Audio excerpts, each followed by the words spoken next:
Bro, casually saying he pulled out an AR. Hold on. I don't know. Some wild, some kind of up and wild happened at those places, and they kind of got abolished for like a reason. If you don't know this, you are one of them. They didn't teach us in class that actually just sat on the phone the whole damn time. I want to see him rock that guy, bro. Same. I was hoping we saw a squabble. I was really hoping we saw a squabble. I was hoping, God, bro. That's why you gotta have security on you when you're biggest like cadet shit, bro. That's why you gotta have security on you. At least the big homie, someone to handle those squabbles, cause Canel might have lost that fight. That nigga was big as shit. That nigga could have just bear hugged Canel and brought him to the ground if we're keeping it a stack. But we ain't checked out a Tommy G video in a while. Hey, yo, next up we got the most dangerous Native American projects in America. Let's check it out. 6 people were shot at the Little Earth housing complex. We are by the Little Earth community. Minneapolis police are searching for the person who shot and killed saying a there was 20-year-old man I'm and saying an there's a 8-month-old chance. baby. Because he was big. When I got shot, I think 4 or 5 of us, our families got raided. I get a knock on my door, see a bunch of military-style guns. It's been getting kind of scary with gunshots here. How often does someone hear gunshots here? And every other night, maybe. They executed him in the parking lot over here. Shortly after that, a 911 call came in about a shooting in that area. Officers located a 13-year-old boy in a yard who had been shot in the head.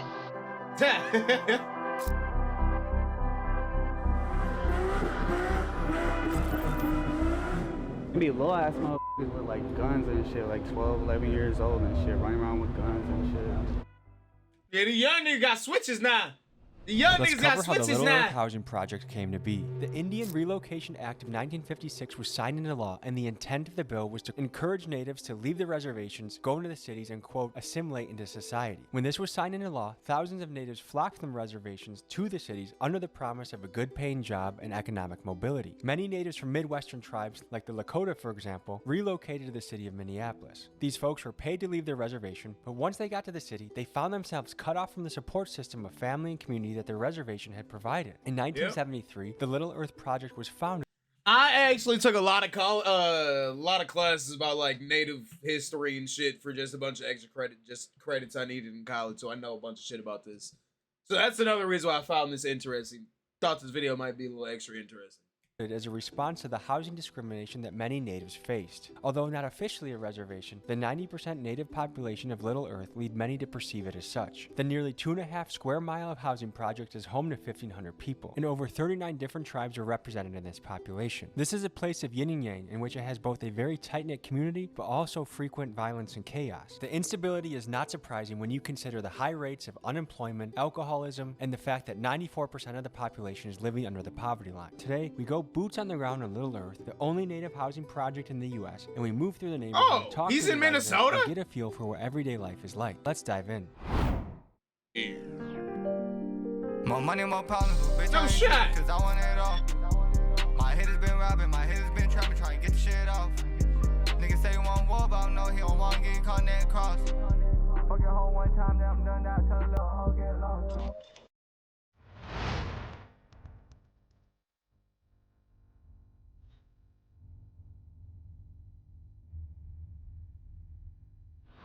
Tommy.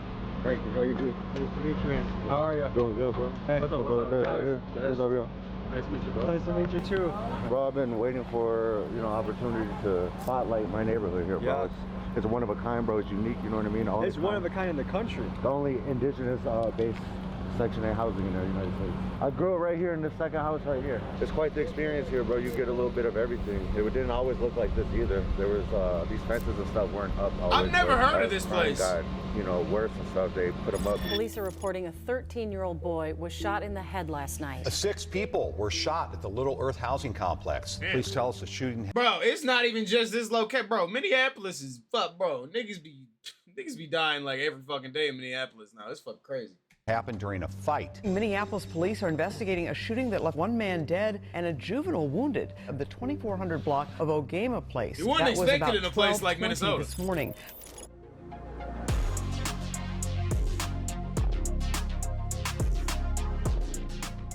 Yeah, these garbage cans have been here forever. I remember as a kid, these actually burnt up. Somebody threw charcoal in here and they lit on fire and they haven't changed them since. There's 2 sides to Little Earth. There's 7 clusters here. This is cluster 1 right here. The cluster 2 is right here, and then they have apartment buildings down here. So yeah, right here, the dude, I guess he was high, fighting his own demons or something, from what I was told, and he ended up burning this entire row right here of houses. What the hell? Do you know how recently this all happened? Shit, probably like 3 months ago, man. Yeah, 3 months ago. I always got to carry a little Narcan with me just because you never know what you'll run into. I've seen people that are overdosing and I couldn't help them, you know what I mean? A couple years ago, one of my brothers died actually in my bathroom. Like he overdosed in the bathroom. And Like sounds cursed as fuck. On the toilet. Like it was really difficult to lift him up. This ain't the only place like that you would find in Minneapolis, bro. Minneapolis is fucking wild, dude. It's a wild fucking place.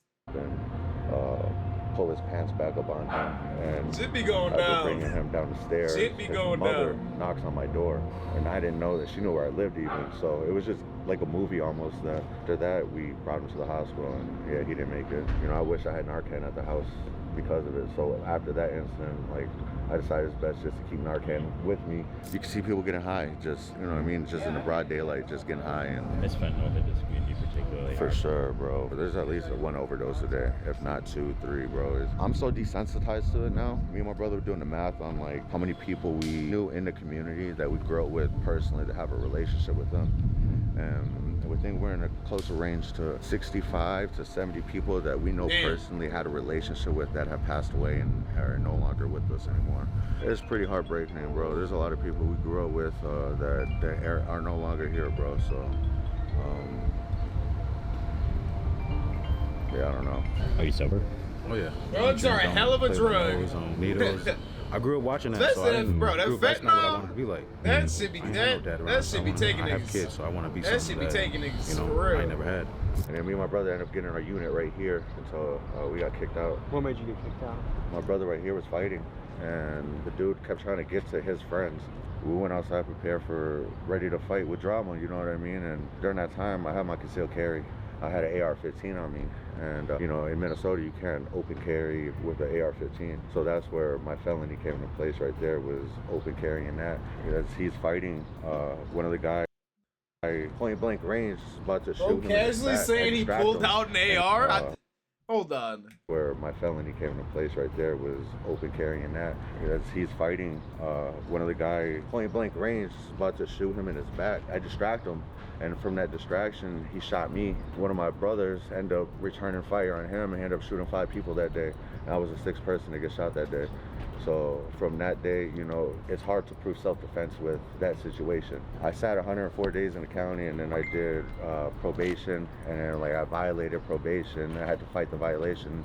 So I sat 5 years on probation after doing the time. What happened was it went through here.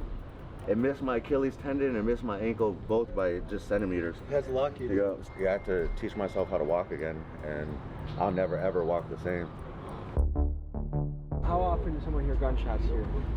And every other night, maybe you might hear them every day. I don't know, really. Like if you're outside, you'll hear someone like shooting, or someone probably testing out their gun or some shit. Testing it out. Yeah, they do that shit a lot. Did you see the church window over there? Yeah. That's nuts to shoot the church window. How many people Thanks, here rather kinda get caught with it just than keep their without head it. down, do their For 9 to real, 5, though. do their thing? Probably about 90% For real, of though. them. With Then how the they're other saying shit be 10% going probably all down. their kids The that are troublemakers. doing it. Yeah, hell yeah. There be little ass motherfuckers with like guns and shit, like 12, 11 years old and shit, running around with guns and shit.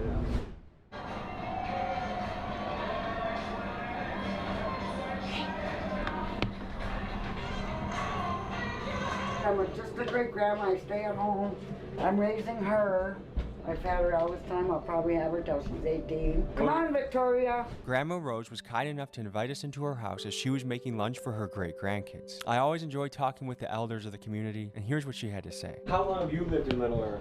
Okay, when I first started kind of staying, my daughter lived on the corner end here. She was here for like about 12 years. I had stayed with her for probably a little over a couple of years, and then I got my own place and I lived over at Phillips Towers. And then Little Earth gave me a call and said they have a place open for me. Oh, so you're gonna get on a waiting list to make it to Little Earth? Yeah, it usually takes almost 5 years, I think, to get in here. And what was it like getting that call? 5 years? I Damn. was so happy because really feel a lot more safer here.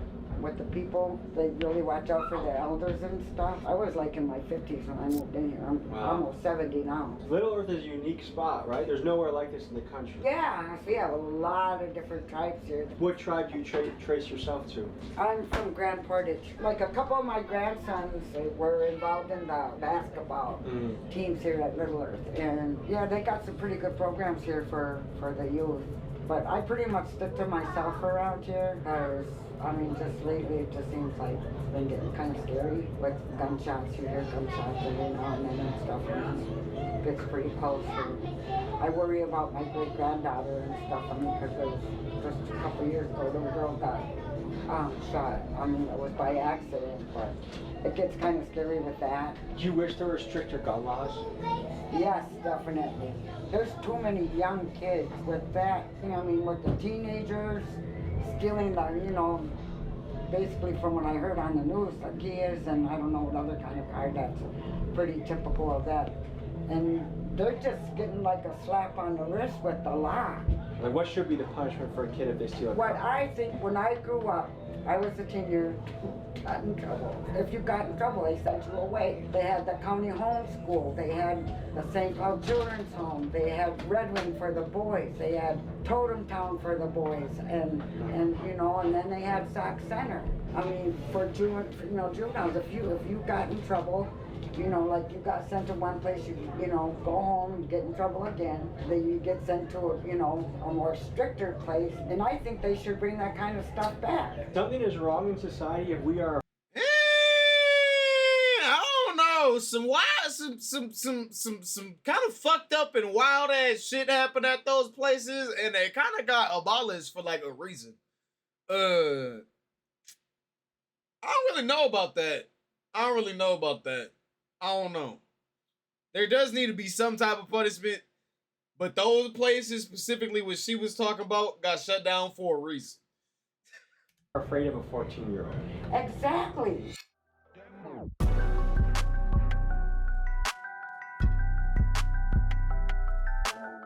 How you guys doing today? So I'm just coming from work, getting ready for the classroom, you know, big day tomorrow. You a teacher? I am a teacher, How old?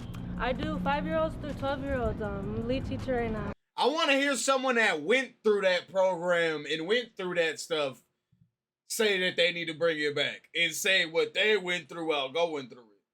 Because I don't know if they would agree.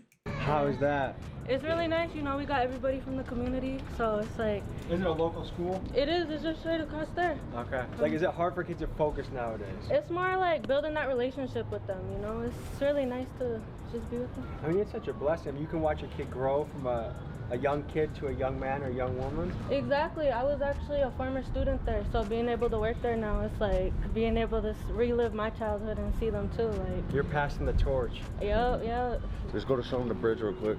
You know, the bridges, man. With all the murals on it? Yep. Yeah, I'd love to see that. That's where they do have a missing and murdered indigenous people wall on that one, so we can see all the names. And that's big. Across the country, I'm learning that's a really big thing. Missing and murdered indigenous women. Yep.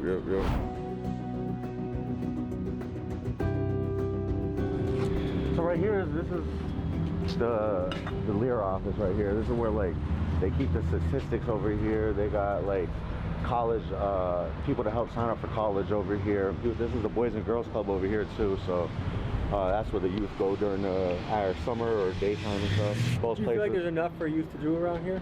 There is, bro. There's definitely enough to do as long as kids are willing to go to it, or you know.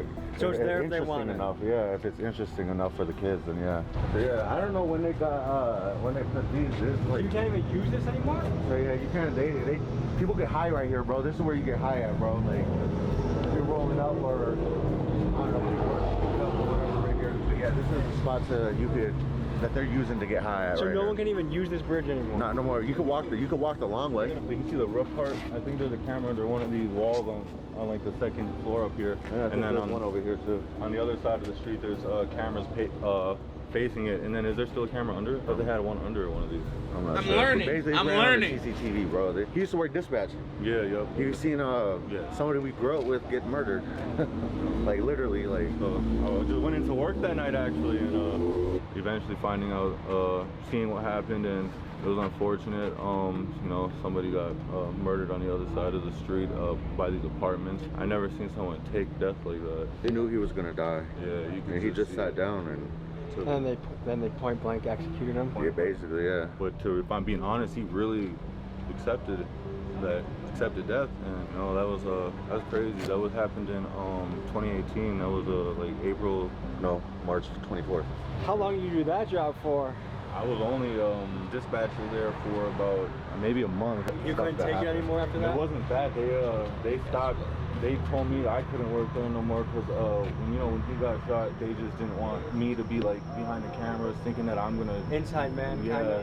We should show him across the other side of the bridge where the mural's at, and then like the basketball court shit. A consistent theme we're hearing at Little Earth, and you'll hear at reservations overall around the country, is one of street violence and incarceration. Let's look at the numbers. In Minnesota, natives are 1% of the general population, but make up 10% of the prison population. Nationwide, Native Americans are incarcerated at a 38% higher rate than the national average. And some might ask why? Well, poverty, alcohol and drug addiction, unemployment, and generational trauma is a recipe for frequent violence. The real question is, how do we change course and break the cycle so we can see young men in particular living good, productive lives and making a positive impact on their community? You tell me. So, all of which were introduced by Europeans. You just got out. How long did you serve? 9 years. That's a long time. Yeah, 9 years. Went down when I was 18, came home when I was 27. What'd you go away for? Shit, buddy. What did that experience teach you? Shit, man. Life's too short. What's the plan now? Shit, man. Try to stay out of jail. Really do it. Stay out. It's a circle effect. People keep going back. I'm not trying to go back, you know. I guess, are you trying to get a paper job? Or are you going to try and just keep it low key in the streets, or what's your plan from there? Yeah, I ain't even got it all figured out right now. I ain't gonna lie to you. I'm taking it one day at a time. The good thing though, you still are very young. I'm young too, and you can write a new chapter. You know what I mean? And one chapter can look very different from the next. Well, I know you said you're trying to get out of here, so. I appreciate you sharing your story. I want to stop learning some other shit. Thank you, man. Thank you. No, I saw his eyes looking around. Are things hot right now? No. Okay. It's just, bro, being in this neighborhood, bro, it's just, you know, he's hasn't been here 9 years, you know what I mean? You don't and he's know. institutionalized. Yeah, bro, exactly. That's institutionalized, bro. For being gone 9 years, I can only imagine what he's feeling after that. And he's less than a week out, right? 4 days, I believe, yeah. So he's just, things are, like he's in a big adjustment period. Yeah, definitely. 9 years? 9 years is a long 2015? Yeah, God damn. a long time, bro. Shit. Dude. Yeah. A week in jail. They didn't let him hear Not Like Us yet. Hold on, did they show him the GTA 6 trailer yet? I think people that passed away got killed and shit right here. Ivan, I think, yeah, they executed him in the parking lot over here. For what? I don't know, bro. He's our age. Yeah, he's our age, so I'm 27, so when that happened, like 22, 2000, so he's 22, almost? Oh yeah, he was 22. You know, that shit's sad though, regardless, you know what I mean? Like, these are the people I grew up with, literally, you know, and you know, it's one of the names that I added, you know, let you know that, was it 65, 70 people that we know that passed away? Yeah, we've got a list. Yeah. 65 to 70? Yeah. Just in this little community. Yeah, we've had, it's not that we just, like, that their name is this. It's not that, just that. It's like people that we had a relationship with at some point, that we knew that we were, like, talked to and close with at some point. Yeah, like. So how many people would you say are success stories out of 10? It's hard to answer. What success is? Yeah, you know what I mean? What would they consider success? I would say out of 1 to 10, probably 2, 3. If we're lucky, 3 people. Being That's alive, a success. even being alive is successful at this point. You know what I mean? So a lot of people are like, oh, you got to make it out the hood. Is that an attitude here, like you got to make it out of Little Earth, or is it a place that you want to stay and grow over? You would want to try to get out of here. I mean, I don't look at this as like, all right, I'm settling down, this is it, you know what I mean? We're poor here, so we're used to subsidized housing. Why would we give up paying no rent or $50 rent to go to fair market rent and go struggle somewhere else when we could just pay little to nothing and stack up and, you know, be good in the hood, you know what I mean? Like, is Section 8 a gift or a curse? both. It's a gift if you use it the right way, you know what I mean? You're able to stack your money up, do what you need to do for your family and use this help and get out. But it's a curse because you get so comfortable and used to living like that. It gets to be a cycle and it doesn't stop. And then it starts from, you know, drinking and then just experimenting with other drugs and shit, you know, seeing how open drug use is here, that these kids are so exposed to it and they think it's right. They're used to it. There's kids 10, 11 years old getting high off Fetty now, you know what I mean? And that's fucked up. Yeah, bro, it's sad. Even younger than that, bro. But yeah, bro, just like if you look around, bro, there's needles everywhere, bro. There's needle caps, bro, needles. So if you look in there, there's some all up in there. Would you? So if you G? Oh, G. I can tell. You got the style. Each generation that goes on, culture slips away. Yep. Like, I'm Polish, but I retain no Polish heritage. Do you feel like it's slipping away in the Native community too? In some areas, but there's a lot of there's a lot of community members out here keeping it strong and all that shit. Brass knucks, dog. For fun. You mentioned going to the Indian Center? Yeah. Is Indian still something someone can say, or is that like a slur, or how does that work? So, bro, me personally, bro, how I feel about it, I don't like to be called Indian, bro. You know what I mean? I don't like to be called Indian because Indians are from India, bro. Christopher Columbus, he was set to go to India, bro. He came here, discovered us, and called us Indians, bro. We're Native American. So he got his compass wrong a little bit? Basically, yeah. How could Christopher Columbus mess up this bad? Did he not know well, that? Let's give you an interesting slice of history. Imagine Did he this not know that? You are an explorer. The way that Tommy responded to him answering that makes me think that Tommy did not know that. People don't know that. Why the fuck do you think it's this? And you are at sea with nothing but a crude compass, a pencil. Anybody that's made it this far in life and didn't know that, you might have to open a few history books because I feel like there's a lot more shit that you didn't pay attention. If you don't know this, you are one of the motherfucking, they didn't teach us shit in class motherfuckers that actually just sat on the phone the whole damn time. And some references your sailor friend Pierre had drunkenly told you at a bar. And now you're on a wooden boat surrounded by ocean everywhere you look. Maps at this time were so wildly inaccurate that oftentimes people had no idea where they were. When Christopher Columbus got to America, he thought he was in India. Hence why he called people Indians. Another example is explorer Jean Nicolet. He thought he was sailing a new path to China. So when he clambered to land to greet the natives, he wore a Chinese robe and shot 2 pistols in the air to impress them. Where he actually landed was Green Bay, Wisconsin, where the Ho-Chunk tribe resides. And the sea he thought he was navigating was Lake Michigan. Other ancient maps you'll find had locations where cyclops or multi-headed creatures stayed. Ancient exploration was really a wild era of history. That happened right there in that parking lot.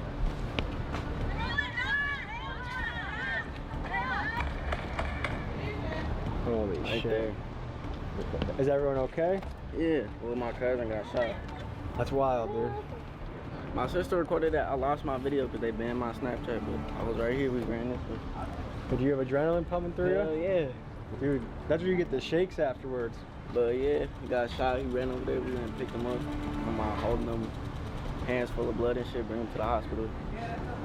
And yeah, the cops took us to question us and shit. I ain't gonna lie, I got actually shot before too. It wasn't even on no other shit. It was just chilling at a kickback, running around with guns too much. Shit, and I'm talking to somebody, I'm not even, my shit up everything. Next thing I just hear a boom. I look around, make sure everybody else good. I bet. Something on my mind like, nigga, you ain't even check yourself. I look down, blood gushing, I'm damn.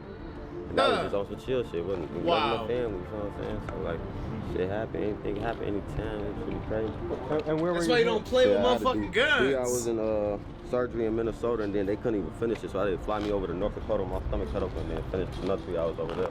Go tap my mom's name. 612, that's where I'm from. Is this relatively new? Yeah, that's why it's like peeling his How did dry. that feel on the fingers? Can be rough. Yeah, that shit painful. Yeah, the fingers the worst. Oh, big, yeah. Ooh, what's your earth one? That's me. You feel me? I'm a king. I'll be high as hell, getting to my money. Who's Ben? That's my little cousin, RP Ben. Long live him. He passed away in the car accident. You feel me? I keep him on my wrist. He's my guardian angel, always protecting me, looking over me, along with my Uncle Keith. You feel me? My guardian angel. Always make sure I'm good. Look over me, keep guiding me, keep me safe on front of him. Did you guys make that yourself or you get it off someone? Get it off someone. Yeah, a lot of our big brothers and stuff make them in the joint because they don't got a lot of stuff and resources to keep them busy while they locked up and stuff. Oh, so they made that when they're locked up? Yeah, they make these when they locked up, keep them folk, keep them out of trouble, keep them busy and everything, so they ain't getting in trouble. Everything they send up to us. This looks like a newer section of the. Do you know when this was built at all? Yeah. Years ago. Yeah, it's newer than the other part, but it's been for years now though. So like, I ain't gonna lie, bro. Being here, bro, we kind of feels like being in like jail or prison, bro. Like we're behind these walls. That's crazy because I was just about to say they haven't left like this vicinity this whole time. Normally they're like explore a little bit, like go probably like 2-5 miles away. They've been in this whole vicinity. It's crazy that he just said it feels like they're in a prison because that's low-key what it kind of feels like. Behind these fences, bro. That's what this video kind of feels like. These cameras and shit looking at us and shit, you know what I mean? Where's that on top of the roof? That's a gun spotter right there, bro. We got gun spotters on all these buildings, bro. All these cars. Yep, the shot spotters. Yep. You within 70 meters of where a gunshot goes off, it can tell. And because he's a sketchy white, I trust every word he's saying right now. Well, my incident that happened with me and shit, I was shot, so I had to run from that parking lot we were just in. Had to hop these fences over here, run, get up here, jump down from this ledge right here. And mind you, I have a bullet on my foot, you know what I mean? Just shot. My shit, I don't feel nothing. I'm just running, and then they found a bloody footprint from over there. Oh, look at that neo cap right there. They found that bloody footprint from over there all the way over here and shit, bro. See the caps everywhere, right? Everywhere. Look at, there's needles right there. Dude, fentanyl is ruining a lot of cities in this country right now. Yeah, bro, it's, you know how people smoke cigarettes? Yeah. Like, just open, you could smoke a cigarette. People are doing drugs and shooting up right in the open and shit. This is a big homeless camp over here? This was huge. Right in here? It was all through here. So now they just fenced it off so no one can use it? Yeah. Growing up like that, they finally got people to stop sleeping there. And they do what they call, they evict the homeless, you know what I mean? They go do evictions and stuff. And what do you think about that? I think evicted a homeless person. Logically, it sounds kind of fucking crazy. How you gonna evict a homeless person from where? But yeah, I get it. But it sounds fucking insane. I think it's I honestly, it's the concept sounds why dope. They want to keep people from certain. Not even that it's certain areas, but they just want to keep people from contaminating the ground. They want people to not be afraid to walk across the street. They don't want kids or adults, anyone for that matter, to step on needles. So they go do these evictions. I feel like anyone that gets mad about the homeless getting cleared out just haven't had them live by them before. They haven't, right. My friends from Little Earth wanted to show me the impact of fentanyl in their community, so they walked me past the tent city that has been accumulating in the area. But one thing I was aware of is that Little Earth was beefing with the Somalis just on the other side of the street, shit. And I knew I had active members from Little Earth walking with me at that moment. And just the day before, I had met with the active Somali members of the other side. So that was my motivation for not wanting to stop and casually observe the scene, and instead walk quickly without asking very many questions. I hope you understand. For the last half of the journey, we're coming to the high school. So what are we walking up to? We're walking up to the high school in the neighborhood, the SIS Center. This is where everything goes down. No, I'm just saying. What I really want to show is our wall. It's protect our sisters for the MMIW. A lot of that goes down in our community. It affects our sisters, our cousins, our aunties, some people so close to us. And these are some of the many few names that victims of that, Overall, Center's a really nice place to be, It's lack of resources, I could say, in our community, but, when you really sit down with them, they do have big dreams. Some of them want to be a psychologist, and you'd never think that. It's like more judgment around. Our school's just been thriving lately, I could say. It's been a change. You guys got any GoFundMe for the garden? No. Can you make one? We could do that, yeah. That would be what's up. I'm going to put the link to the GoFundMe in the description. You want to help grow a community garden for the kids? for the kids, for the families. We want to be able to bring food home and be able to cook with natural ingredients. That's what it's all about. The community, the children, the females, protecting, keeping everybody safe, bringing everybody up together. So we can all be one big happy family, build off each other. I dig it. So on that note, hey, if you want to bless the GoFundMe, please do. Link is in the description. W. Let's send some blessings this way. W. And, I appreciate you guys joining me. See you next week. W motherfucking Tommy G. Another motherfucking Tommy G banger. I learned a lot. I learned a lot that I did not know. I've never even heard of this motherfucking place. Link to the motherfucking video and Tommy G is going to be in the motherfucking description. Let me know what the hell y'all thought about it. You can't come around my gang. You ain't got no fucking motion. You ain't got no fucking motion.